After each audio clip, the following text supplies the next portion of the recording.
Hey, toy fans and collectors. Scott, ToyGuru Neitlich here.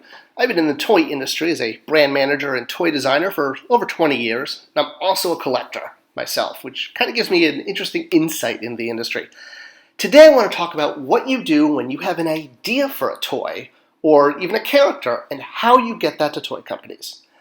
And the reason is, or at least the reason that this kind of deserves a whole video other than the obvious of how to submit an idea, is because most toy companies, the big ones, and this actually goes for almost all publishers and kind of companies, don't take what's called unsolicited submissions, which means an idea they didn't directly ask for. And there's a big reason for this, and that's why it kind of deserves a video. All right, so taking a step back. So first off, you have an idea.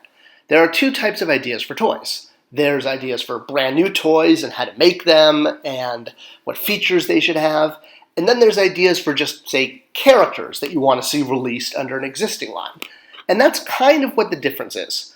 So toy companies all the time will ask fans for help selecting characters. They do this sometimes with fan choice contests where fans can basically, vote to choose on a character in an existing scale or an existing line, or even a re-release of a figure in a new paint job, etc., etc.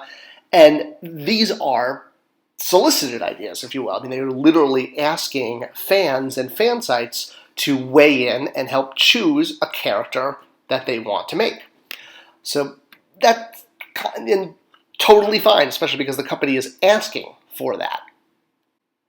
And of course, this also happens live at conventions all the time. People will come up to employees at Lego booth, the Hasbro booth, the Mattel booth, at things like San Diego Comic-Con, and say, oh, can you make such and such character in this line that you already put out?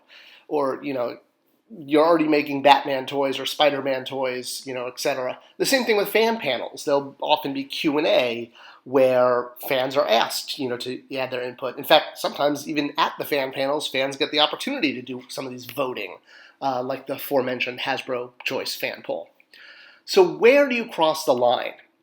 Where is the point where you can suggest something to a toy company to do versus bringing in an idea to a toy company where not only can they not accept the idea, but they actually can't even look at it and or have to throw it away or, literally just lock it in a cabinet.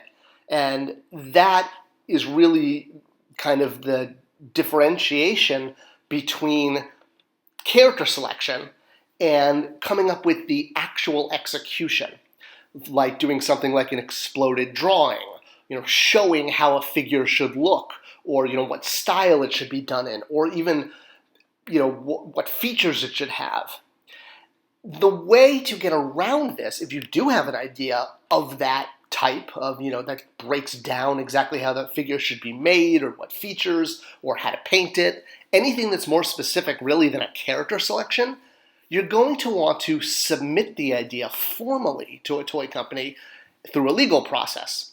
And why are we doing this? Well, lawsuits. Yes, people like to sue toy companies all the time. It's a matter of public record. And no, it's not just because there's greedy people out there looking to get rich quick and sue toy companies for, fraudulent ways, or even, lawyers out there who are greedy and want to sue toy companies. No, there are all sorts of crazy lawsuits, which are all in the public domain. They're all out there on Google, so I'm not, giving away anything, even by showing some of these headlines. And the majority of lawsuits that tend to pop up against toy companies specifically are usually about royalties or ownership of product or characters or like a concept for a new toy that a creator, an inventor, a fan, someone on the outside is basically saying, that's my toy and you made that without my permission. You stole that idea from me, or you slightly modified an idea that you saw that I had, and now you're making all this money, and I want a piece of that pie, and I'm entitled to part of that. So how do you avoid this? Well, there are quite a few ways. I would definitely suggest picking up something like an inventor's handbook. You can find all sorts of these on Amazon, on quick Google search, or just pop into your local bookstore. Do they still have bookstores? I guess Barnes & Noble's still around. I saw Books A Million the other day when I drove to South Carolina. A book like this is a great starter for understanding how to navigate the inventor relations concept. There are also national contests, like Chicago annually has a Young Inventor Challenge. Granted, you have to be under 18 and a child, but the winners of these contests are basically judged by big toy companies. There are also firms out there that specialize in representing toy inventors to companies, and usually it's to the smaller companies.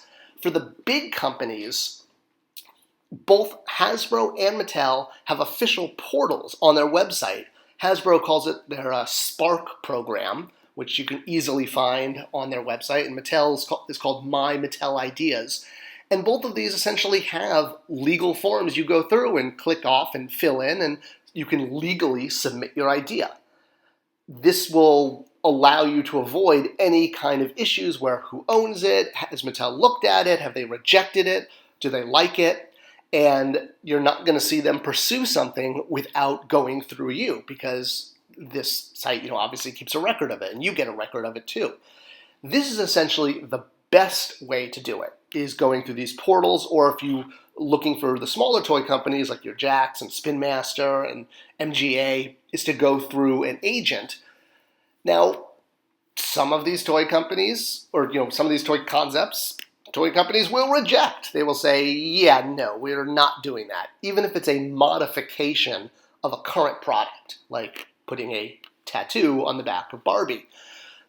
It doesn't necessarily have to be a completely original idea. You can submit concepts for how to modify an existing toy. So 2 good examples that went through inventor relations, there was this Superman flying cape toy that I remember not working on directly, but it was kind of came across my desk while I was at Mattel. This originally was an inventor submission that came to Mattel, and they said, hey, this would be great. And now the inventor gets a royalty for every one sold. Another great example, when I was at a Jax Pacific, another toy company I worked for, they had a submission from an inventor which turned into this Hulk Smash RC vehicle. It was an RC that drove around, and Hulk's arms go up and down and could flip the car over upside down, but his hands, by pounding, would always flip it back right side up again. The interesting thing about this is when the inventor submitted the concept, they actually submitted it as a giant monkey on top of a car. It's like a generic version. And when Jack saw this, they said, hey, we like that idea, but we can reimagine it as a licensed product by turning the monkey into the Hulk and doing it as a Marvel vehicle, because then we get all the publicity of it being a Marvel vehicle versus a generic monkey. And that happens so much with inventor relations, where they'll buy a concept from you, but then the toy company might change it or modify it. You still get credit as the inventor and you'll get royalties, but be prepared for toy companies to change things. All right, so a recap real quick. So you have an idea for a toy and you want to send it into a company. There are definitely pitfalls to avoid, and there's definitely a right and wrong way to get your ideas to the company. If you have an idea for a character in an existing line, go ahead, tell Mattel all about it. Tell Hasbro all about it. Say, I want this character in your existing Black Series or Masters of the Universe or Star Wars or Batman or whatever, WWE, any line. You could say, I love this character. That is totally kosher. Where you run into issues is when you break out how the toy should be made, designed, packaged, anything basically beyond a character name. That's where you run into problems. And if you send that to a toy company, you kind of enter, the red zone, the, where you have to be put in a corner and wear a dunce cap. No, just kidding. They don't actually do that. But what they will do is they'll be like, oh, we can't even look at that.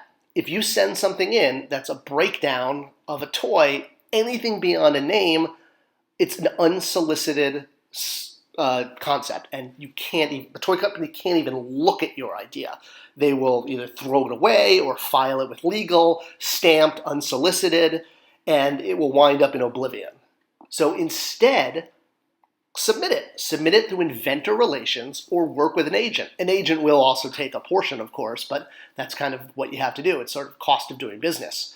And you'll make a royalty off of every toy sold if a toy company likes it. It's a great way to use your creativity to bring joy to collectors and kids. So if you have an idea for a toy, check out inventor relations, check out the portals on all the big toy company sites, and maybe you can be a toy maker too. I hope this video helped answer questions about toy making and toy inventing. If you have any other questions, leave them in the comments below, and I'd love to answer them or do a follow-up. Thanks for watching. Give me a subscription, give me a like, give me a bell ring. See you in the toy aisles.